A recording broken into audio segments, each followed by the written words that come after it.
Do you want to know how to take a screenshot in BIOS or UEFI?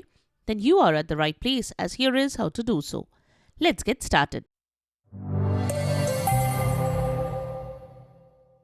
This is the Windows Club. While we always have the simple option, which is to use a camera or our smartphone to capture the BIOS screen, it is not convenient and the output does not come as needed.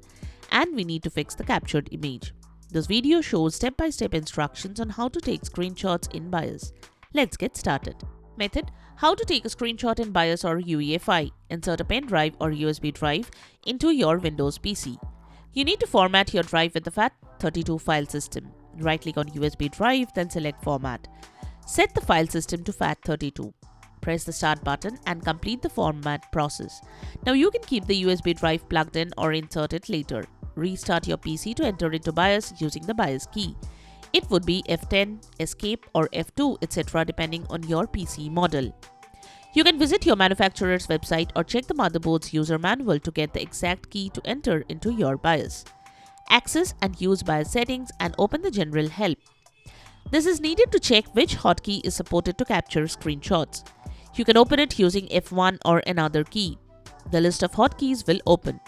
You will see the F12 print screen option indicating that you need to use the F12 key to take a screenshot. If not this, use the print screen key. Your screenshot will be saved to the connected USB drive. In case you have multiple USB drives plugged in, then you will see a Select USB device box. Select your USB drive and hit Enter. Give a name to the captured screenshot. This option may not be available on all PCs. You should see a screen capture successfully message.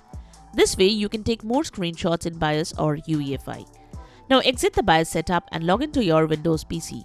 Open the USB drive and your screenshots will be there, saved as BMP images. Well, there are some external hardware devices and KVM over IP tools and a third-party tool like CR Screenshot DXE that you need to integrate into the DXE volume of UEFI firmware. The straightforward option is better and safer to use. So that's it. Subscribe to the Windows Club for all your tech solutions related to Windows. Thanks for watching.